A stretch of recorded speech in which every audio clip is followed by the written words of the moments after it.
안녕하세요. 주설라의 박형균 목사, 유경재 목사, 김성윤 목사입니다. 네, 오늘 벌써 10번째 시간을 갖게 됐습니다. 오늘 또 저희 나눔하기 전에 지난주부터 하게 된 책 소개를 할 건데요. 오늘은 김석희 목사님께서 준비하셨습니다. 네, 안녕하세요. 오늘 제가 소개해드릴 책은요, 프레임이라는 책입니다. 이 책은 서울대학교 심리학자 최인철 교수님이 만드신 책인데요. 이분은 또한 CGN TV에서 기독교 리더십들에 대해서 이제 가르치실 때도 소개되었던 분이신데요. 이 책 속에서 말하고 있는 부분은 무엇이냐면, 사람들은 이제 프레임을 가지고 살아간다라는 거죠. 근데 사람들이 프레임을 가지고 살아갈 때 대부분 두 가지 프레임을 가지고 살아간다고 합니다. 이 두 가지 프레임은 이 책을 읽어보시면 나와 있고요. 구체적으로 이제 기독교인으로서 어떤 프레임을 가지고 살아야 된다라고 이 책에서 말하고 있지는 않지만, 이 책을 통하여서 기독교인으로서 어떤 프레임을 가지고 살아가야 되는 것에 대해서 다시 한번 정리해 볼 수 있는 귀한 책이거든요. 특별히 여기에 이제 핑크 대왕이라는 그런 예화가 있는데 참 인상 깊은 예화인데, 이걸 통해서 다시 한번 그리스도인에서 어떻게 프레임을 가지고 살아가야 되는지 다시 한번 정리해 볼 수 있는 좋은 책이니까요. 이거 교회 도서관에 있습니다. 이 책을 통해서 좀 도움이 되면 좋겠네요. 네. 이번 주에는 저희가 사사기 말씀 16장 4절에서 9절까지 중독의 이유라고 하는 제목으로 이제 설교를 들었습니다. 다시 한번 목사님께서 그 어떤 이야기를 해주셨는지 포인트를 좀 짚어드리려고 하거든요. 잘 듣고 함께 또 나눔하는 시간 되면 좋겠습니다. 네. 첫 번째는 이제 삼손이 이렇게 죄를 향해서 나아갈 수 있었던 이유 중에 하나는 뭐냐면은 사회적인 분위기가 죄를 제대로 인식하지 못하는 분위기였기 때문에 그렇다라고 이제 말씀을 드렸습니다. 근데 우리가 살고 있는 시대도 죄에 대한 사회적인 인식의 변화가 일어나면서 그리스도인들이 이나 다른 사람들도 그 죄를 향해 나아갈 때에 제어할 만한 그런 장치들이 많이 사라진 시대를 우리가 살아가고 있다라고 하는 것에 대해서 좀 말씀을 드렸고요. 두 번째는 이제 삼손이 약간 중독적인 그런 증상을 보이는데, 그 이유 중에 하나가 인간관계의 결핍으로 인한 것이고, 그것이 이 시대의 많은 그리스도인들이 또 현대인들이 겪는 문제이다라고 하면서 인간관계의 결핍, 그리고 인간관계에 대한 교회의 역할, 이런 부분에 대해서 한번 설교 때 나눠보았습니다. 일단 그 지난 설교 중에 잠깐 예시로 들었던 그 부부의 세계 드라마 있잖아요. 네, 거기서 잠깐 살짝 잘못 소개된 부분이 있는 거 혹시 아시나요? 네, 뒤늦게 알게 됐습니다. 네, 거기 그 아주 중요한 명대사가 있었죠. 사랑하는 게 죄는 아니잖아, 뭐 이렇게 소개를 해주셨는데, 정확한 팩트는 사랑에 빠진 게 죄는 아니잖아. 예, 이렇게 보시면 되겠습니다. 네, 근데 저도 이게 뭐 다 본 게 아니라 이렇게 클립 뭐 영상이나 아니면 이게 정리된 영상 이런 게 있는데, 그런 게 보느라고 제가 좀 정확한 대사를 전달하지 못했는데요. 근데 어쨌든 보면 근데 그런 거가 이제 유행하게 되고 인기를 끌게 되는 것이 좀 사회적인 그런 분위기를 반영하는 게 아닌가, 그런 생각을 좀 많이 해보게 되었습니다. 네, 그 대사가 말해주는 것처럼 요즘 시대에 좀 예전에는 우리가 좀 잘못된 건데 죄인데 라고 생각했던 부분이 이제는 죄가 아니고, 또 오히려는 그렇게 그걸 짓지 않으면 또래 집단에서부터 좀 이렇게 왕따를 당하는 일들도 좀 생기는 경우들이 있는 것 같습니다. 예전에 어떤 영화 제목은 뭐 사랑하면 괜찮아라고 하는 이런 영화 제목도 있었거든요. 그러니까 뭐 상황이 어찌 됐건 우리가 사랑하면 어떤 것도 다 가능해, 괜찮아, 뭐 이런 식의 내용이었던 것 같고요. 제가 이제 군대 시절이 좀 생각이 나는데, 군대에 이제 갔을 때도 저도 굉장히 그때 순수한 청년이었기 때문에 또 거기서 가서 열심히 이제 군대 생활하면은 되게 인정받고 존중받을 줄 알았는데, 가보니까 또 그렇지 않더라고요. 가면은 되게 직접적인 개인적인 질문들을 많이 해요. 군대에서 그렇죠. 이렇게 몇 명 여자 만나봤냐, 그리고 또 뭐 많이 잡았냐, 이런 걸 막 개인적으로 막 물어봐요. 그런데 그때 이제 뭐 너무 순수했기 때문에 저는 제 나름대로 신앙 양심상 되게 잘 지냈다고 생각하고 경험이 없는 걸 좀 얘기했었는데, 성적인 경험이 없는 거에 대해서. 네, 그랬더니 그때부터 아주 바보 취급을 당하기 시작했습니다. 맞아요. 군대에서 그렇죠. 굉장히 바보 취급당하고 그냥 정말 인간 이하의 그런 정말 그런 취급을 받으면서 굉장히 저는 잘 살았다고 생각했는데, 그때 잠깐 혼란이 왔었어요. 내가 잘 못 살았나? 맞아요. 하면서 되게 뭔가 그 수치심이 한동안 저를 지배했던 적이 있었던 것 같아요. 맞아요. 그런 점 보면은 이제 그 죄에 대한 그 사회적인 그런 모습 속에서 참 많은 이슈들이 일어나게 되는 것을 보이게 되는 것 같아요. 특별히 오늘날 시대는 정말 우리가 매스컴을 접하면서 살아가고 있지 않습니까? 근데 매스컴을 접하면서 예전에는 그 매스컴 속에서 나온 그 기사들 뭐 여러 가지 기사가 있겠지만 그런 기사 속에서 감히 뭐 성적이라든지 뭐 노출이 심한 그런 이미지 클립이라든지 링크들이 사실 없었거든요. 댓글에 네. 댓글과 그리고 기사 중간중간 중간중간에, 사이에 그렇죠. 그런 게 없었어요. 근데 오늘날 그 기사를 열어보면은 그 기사 중간중간 혹은 광고. 댓글에 뭐 광고와 이미지들과 링크들이 정말 많이 있는 것을 좀 보게 되는 것 같아요. 그러면서 우리가 사회적 그런 분위기 속에서 그런 성적이라든지 이런 죄에 대한 그런 의식들이 굉장히 둔감하게 만들어지는 부분들이 많이 있거든요. 그러다 보니까 사람들이 그런 부분에 무의식적으로 민감하지 않게 클릭하고 그러다 둔감하게 그냥 클릭하게 되는 거죠. 그러면서 그렇게 클릭하면서 그 영상들과 그리고 이미지들을 계속 파도를 이렇게 타다 보면서 그런 예전에는 감히 그런 것에 대한 마음의 거룩한 부담감을 가지고 이건 죄지, 이렇게 들어가면 안 되지, 그런 마음에 거룩한 부담감이 있었는데 오늘날에는 그런 이제 언론 쪽에서도 매스컴 쪽에서도 그런 이제 부작용들이 참 많이 있어서 그리스도를 살아가면서도 참 그런 것에 둔감할 때가 참 많이 있는 것 같아요. 민감하게 반응해야 되는데 그런 사회적 분위기 속에서 그렇게 둔감하게 반응하는 모습들이 오늘 있지 않나 생각해 보게 됩니다. 그러니까 한국 사회에서 지금 이슈가 되고 있는 게 이제 N번방 사건, 이제 미성년자들 또는 여자들의 성 착취하는 장면을 촬영해 가지고 그것을 이제 같이 공유하고 보는 그런 사건들이 있고, 또 미국에서 또 전 세계적으로 성 아동 착취의 가장 큰 웹사이트의 운영자가 이제 한국에 있어서 적발돼서 그 사람은 이제 한국에서 미국으로 송환을 하느냐 마느냐의 문제도 있게 되는데, 그러니까 이런 사건들이 자꾸 일어나게 되는 게 뭐냐면 목사님 말씀하신 것처럼 우연한 기회에 들어가게 되는 것 같아요. 이렇게 광고라든가 뭐 댓글이라든가 이런 것들을 클릭하다 보면은 뭐 자극적인 영상들을 보게 되고, 그러면서 드는 생각은 뭐냐면은 보는 게 죄는 아니잖아, 뭐 이런 거죠, 그죠? 그러니까 내가 직접 뭐 성 착취를 하는 가해자도 아니고 나는 그저 볼 뿐인데라고 생각하면서 거기에 쉽게 빠져들어가게 되는데 이것이 심각한 죄인 거죠. 근데 이렇게 이것이 뭐 내가 가해자는 아니잖아, 그냥 보는 거잖아라고 하면서 점점 반복해서 보다 보면 이것이 하나의 중독적인 그런 증상들이 나타나게 되고, 그런 부분들이 나타내는 이유가 또 바로 우리가 설교 때 좀 나눴던 것처럼 인간관계의 결핍으로 인한 사회적 현상이 그런 일들이 계속 반복되는 것은 아닌가라고 생각해 봐야 되는 것이죠. 예, 우리가 또 설교에서 또 삼손의 어떤 중독적인 모습들을 또 살펴봤잖아요. 그리고 또 그런 중독의 모습이 우리에게도 있을 수 있다, 이런 부분들을 좀 생각해 보게 됐는데, 이 시간 좀 잠깐 우리 목사님들도 좀 혹시라도 살아가면서 어떤 좀 약간 내가 여기 좀 중독된 것 같다라고 하는 부분들이 좀 있으세요? 저 같은 경우는 예전에 텔레비전 중독 증상이 좀 있었던 기억이 있어요. 그러니까 고등학교 때 이제 막 공부해야 되는데 저희 집에 이제 텔레비전을 뭐 이렇게 보는 거에 대해서 부모님이 별로 제재를 안 하셨거든요. 그래가지고 텔레비를 보는데 자꾸 공부를 해야 되는데 텔레비를 모르게 되는 거예요.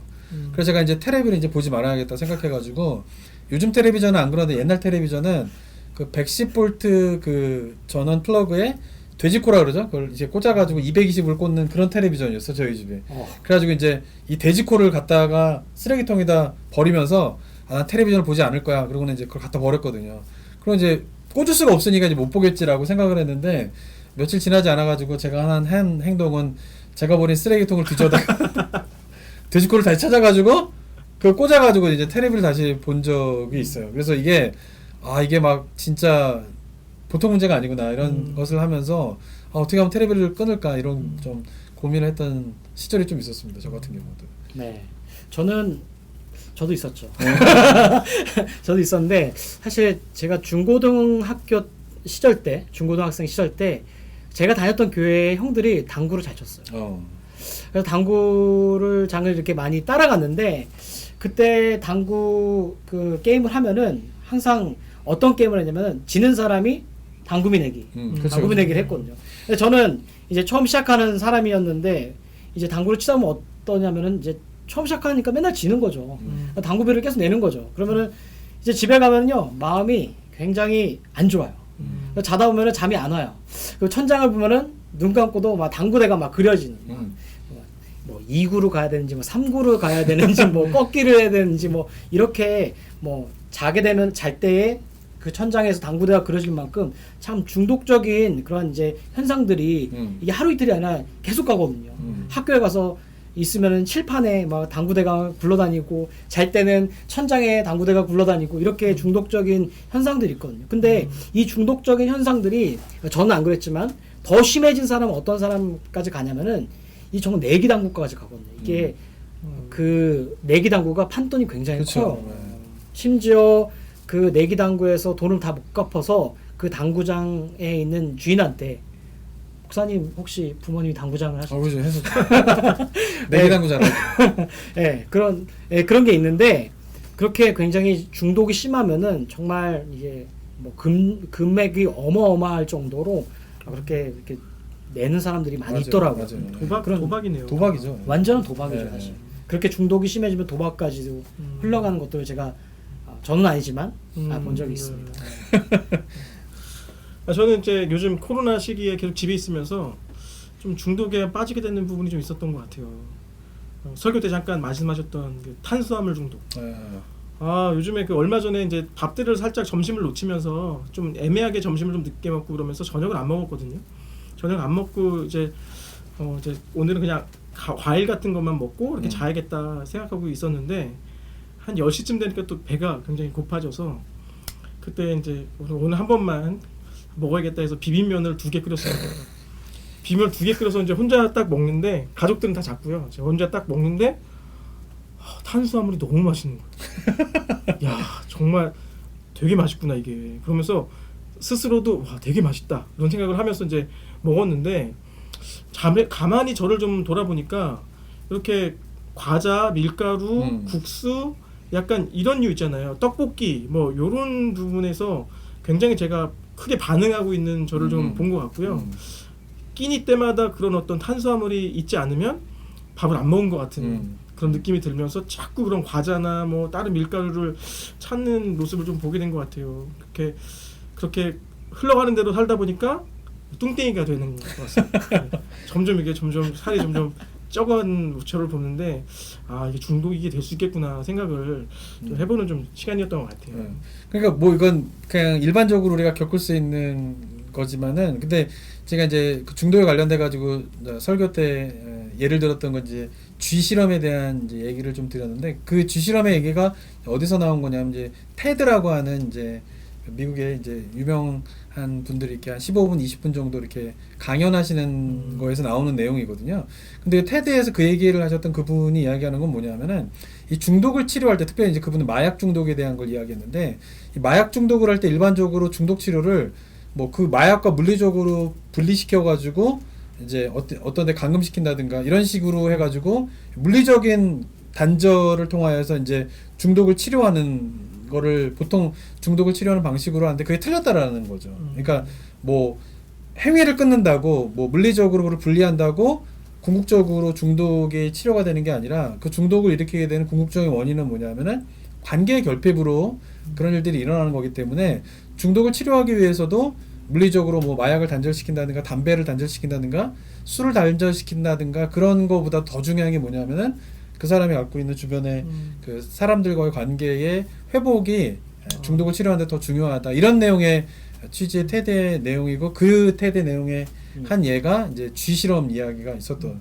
거죠. 저도 예전에 중독에 대한 좀 관심이 있어서 관련된 책을 좀 본 적이 있었는데 거기서는 이제 중독을 그 치료해가는 과정에서 이 중독이 하루아침에 좋아질 수 없는데 좀 더 약한 중독으로 그것들을 약화시킬 수도 있다는 거예요. 그 사람이 이제 강조했던 건 뭐였냐면 뭐 마약 중독이다 그러면 그 마약 중독을 약간 알코올 중독 쪽으로 알코올 쪽으로 방향을 향하도록 해서 마약을 끊도록 자극이 좀 적은 걸 그리고 알코올에서 약간 흡연이나 약간 조금 더 약화되는 중독 쪽으로 그쪽으로 이렇게 방향을 설정해 주면서 좀 심각했던 중독을 끊어가는 과정으로 이렇게 그 가이드하는 방식을 좀 소개했던 적이 있었거든요. 근데 또 보면은 어떤 프로그램에서는 어떤 분이 이제 금연하시기 위해서 흡연하다가 금연껌을 씹기 시작했다고 하시는데 결국에는 그 금연껌은 아직도 못 끊었다고 하시는 분들이 있더라고요. 중독이 되는. 네, 그렇죠. 네. 그러니까 좀 뭐 웃긴 일이긴 한데 이게 그렇게 조금 줄여가는 부분도 효과는 있지만 궁극적으로의 그 대안은 아니다라는 생각이 좀 드는 것 같아요. 네, 저도 그 테드 내용이 되게 공감하는 게, 그러니까 그런 중독 치료의 일반적인 방법이 목사님 말씀하신 것처럼 이렇게 물리적인 자꾸 이제 단절을 시키는 건데 궁극적인 치료가 될 수 없겠구나라고 하는 생각들을 되게 많이 했어요. 그리고는 이제 아까 저희들이 잠깐 뭐 얘기했지만은 그러니까 그렇게 심각한 중독 증상은 아니어도 우리 일상에 보면은 중독은 아니지만 중독 증상적인 현상들이 많이 있잖아. 뭔가 집착하고 반복적으로 행동하게 되는 그런 부분들이 있는데 그런 것들이 늘어나는 이유가 이제 관계의 그런 단절로 인하여서 일어나는 거구나라고 하는 거를 좀 느끼게 되었고, 그런 가운데에서 교회에서 되게 중요하게 이제 좀 집중해서 우리가 사역해야 할 것은 뭐 기도하고 말씀 보고 하는 것도 굉장히 중요하지만 결국은 기도하고 말씀 보는 걸 통하여서 우리가 하나님과 관계에 기쁨을 누리고, 그리고 더 나아가서는 이제 이웃과 이제 주변에 있는 사람들과의 관계가 회복되어지고 기쁨을 누리는 것이 신앙의 굉장히 중요한 가르침인데, 그것이 이 현대를 살아가고 있는 많은 사람들의 정신적인 질병을 치료할 수 있는 굉장히 중요한 도구가 될 수 있겠다라는 생각을 좀 더 많이 하게 되는 것 같아요. 그래서 교회에서 그 관계를 올바로 형성하고 그 관계를 중심으로 사람들을 이제 회복으로 인도하고 하나님께로 인도하는 것이 교회에서 되게 중요한 사역이자 역할이 되겠다, 이런 생각을 좀 많이 해보게 됩니다. 교회와 관계 이렇게 이야기를 하다 보니까 네. 아까 전에 동네 주민이 정말 교회에서 함께 모이는 그 영적 생활 그 교류가 참 그립다라고 말씀해 주셨는데 참 생각이 또 나네요. 그죠? 주민이요? 동네 주민. 저희 교회 성도님. 저희 교회 성도님이죠. 죄송합니다. 네네. 그럼 누구시죠? 마정환 집사님이라고.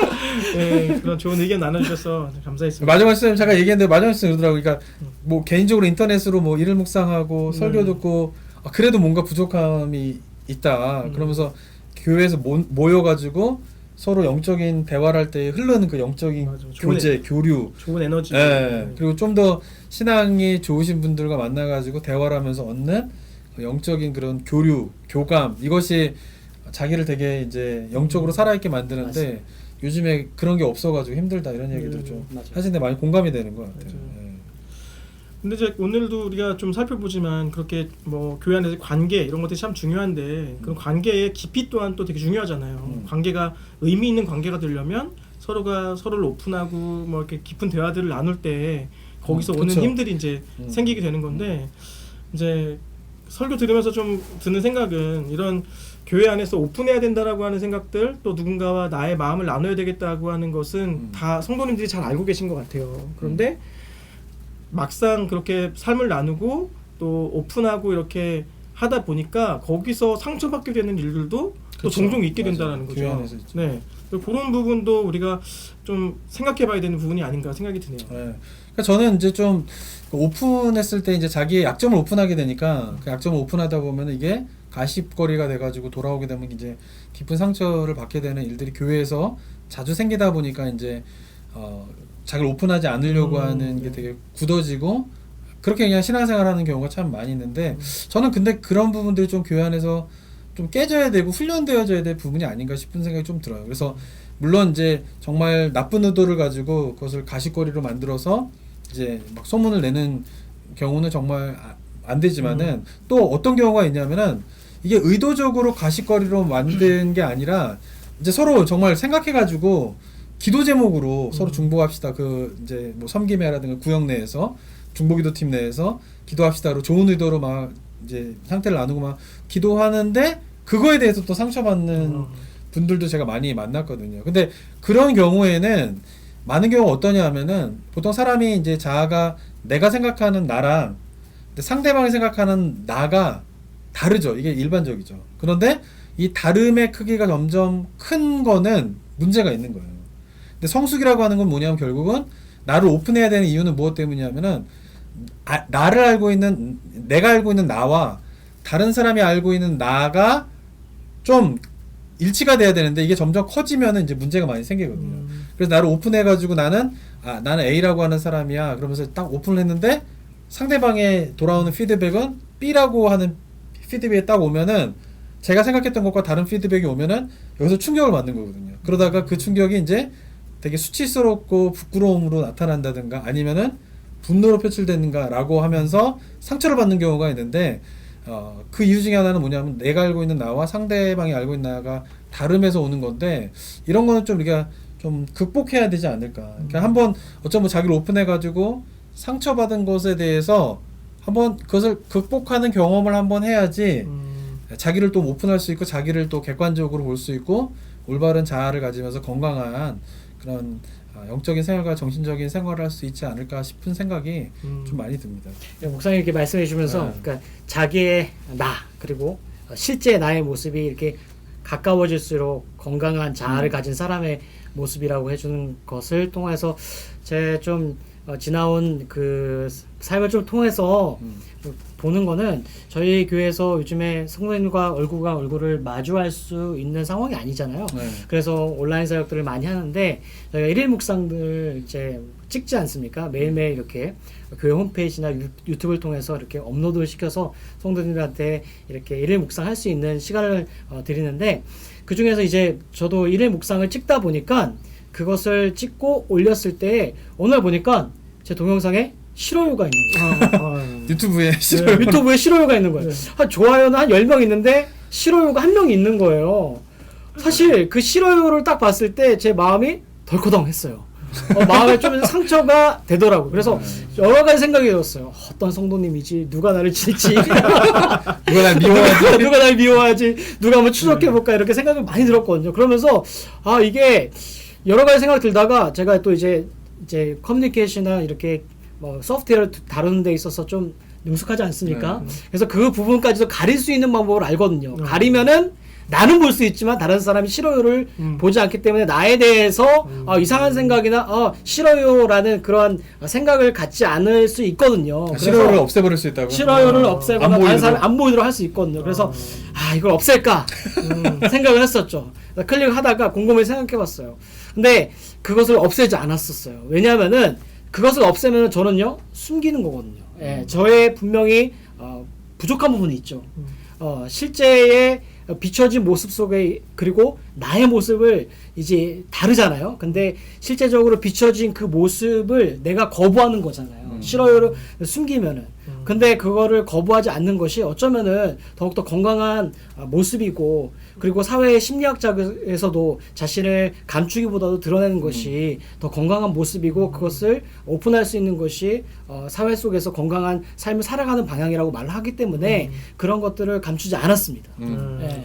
맞아요. 저 공감해요. 저도 이제 온라인 이제 예배하면서 온라인 예배 시작하고 한 달인가 뒤부터 이제 주일 예배 때 싫어요가 하나씩 꼭 가끔가다 있어요. 근데 처음에 저도 주일 예배 설교하는 때 싫어요 딱 뜨니까 마음에 되게 안 좋더라고요. 그러면서 이제 예전에 막 연예인들이 막 악플 댓글 이런 걸로 막 자살하고 그러잖아요. 그때는 막 아니 뭐 그 댓글 달았다고 뭐 자기만 아니면 되지 뭘 그런 거 가지고 이렇게 상처를 받고 자살까지 하나 이런 생각을 했는데 심정이 조금씩 이해가 그렇죠. 왜냐하면 그 싫어요 하나가 그냥 무시되기도 하지만 되게 신경 쓰이기도 하고 목사님 말씀하신 막 상상의 나래를 펼치기도 하는데 근데 그런 이렇게 자기가 생각하는 것과 다른 피드백이 왔을 때에 그걸 어떻게 내가 이제 소화를 하고 처리하느냐의 경험이 있어야지만이 자아가 건강해지는 것 같아요. 그리고 자기를 오픈하는 것에 대해서 두려워하지 않게 되고 그러면서 점점 자기 오픈하는 것에 대한 용기를 내다 보면은 이제 좀 건강하게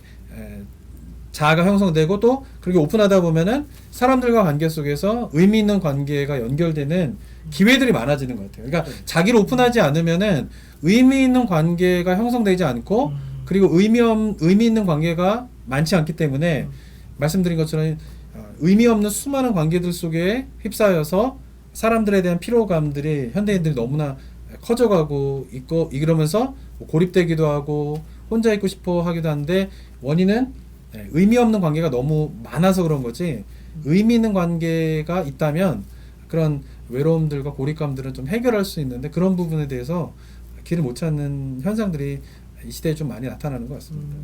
그래서 보면은 저희 교회에서는 이제 우리가 많은 노력을 하잖아요. 뭐 프로그램도 많이 열고 그리고 말씀도 많이 공부해야 된다고 성경 공부도 많이 열고 그러잖아요. 근데 사실 이런 의미 있는 관계에 대한 형성을 하기 위해서 마음을 열어놓고 마음을 드러내는 그런 모습들이 교회에서 많이 사실상 많이 부족한 것들을 많이 발견하게 됩니다. 근데 사회 속에서는요 굉장히 많은 시도들이 이루어지고 연구들도 많이 이루어지고 있어요.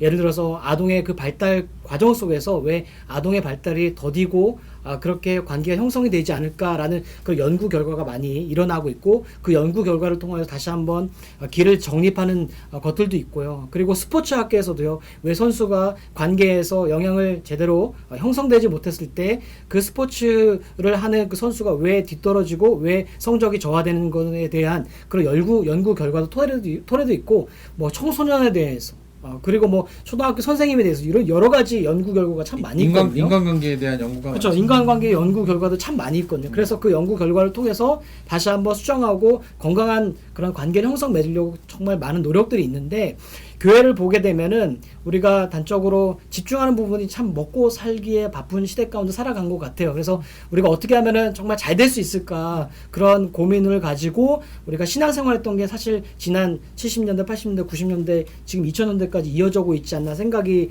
드는 것 같아요. 그러면서 우리가 놓치고 있는 부분이 뭐냐면은 바로 관계적인 형성인 거죠. 성도와 성도 가운데 건강한 관계를 맺으면서 자신의 마음을 오픈했을 때 그것을 정말 공감하고 그거에 다른 사람의 처지가 내 처지인 것처럼 정말 그 마음으로 공감하는 그런 역할들이 굉장히 줄어들었는데 오늘날 교회 가운데서 해야 할 모습들이 이런 모습이고 사회 속에서 이미도 다루고 있는 이런 모습들 그리고 이런 연구 결과들이 사실 교회 안에서도 좀 다루고 우리가 고민하면서 건강한 그 교회 모델을 우리가 성립해 나가야 되는 것이 오늘날 시급한 문제이지 않나 생각해 보게 됩니다. 네, 맞습니다. 교회 안에서도 이런 좀 소통의 훈련들이 계속해서 좀 일어났으면 좋겠다는 생각이 들어요. 우리가 예수님의 사랑을 받잖아요. 또 예수님께 용납을 받고 또 우리는 또 그렇게 사랑을 받고 용납받은 자로서 또 누군가를 사랑해주고 용납하는 그런 삶을 사는 게 이제 우리의 삶의 방식인데 이 관계에 대해서도 이런 원리들을 좀 적용하면 참 좋을 것 같습니다. 우리가 공동체에서 나를 그렇게 특별하게 사랑해 주었던 리더, 나를 참 많이 용납해 주었던 그 어떤 목자, 이렇게 또 나를 되게 사랑해 주었던 청지기 이런 분들에 대한 경험을 가지고 또 내가 또 누군가의 또 그런 이야기를 들어주고 용납해 주는 일들을 통해서 좀 그렇게 서로 이렇게 연결되어지는 관계가 더 돈독해지는 그런 일들을 교회에서도 만들어낼 수 있지 않을까 이런 생각을 좀 해보게 됩니다. 네. 그래서 저는 이제 설교를 통해서 궁극적으로 좀 드리고 싶었던 이야기는 뭐냐면은 이런 그런 필요들에 대한 인식을 가지고 근데 이제 코로나 시대 이후에서 우리가 처해져 있는 상황은 저절로는 안 된다는 거죠. 그러니까 인간관계를 맺는 거, 의미 있는 관계를 맺는 거에 대해서 훈련도 필요하고 노력도 필요하고 안 그러면은 이런 것들이 다 단절되어져서 서로 고립되는 것이 자연스럽게 흘러갈 수밖에 없는 새로운 시대를 우리가 마련하지 않게 될까라는 생각을 하게 됩니다. 그래서 지금은 코로나 바이러스로 이제 현장 예배 한 번만 이렇게 드리고 있지만 조만간 저희들이 이게 사태가 길어지게 되면은 어떻게 우리 성도님들이 소통하고 모여서 우리가 영적인 교제를 할 것일까에 대해서 좀 용기를 가지고 도전하는 그런 시도들이 좀 필요하겠구나라는 생각을 좀 많이 하게 되고요.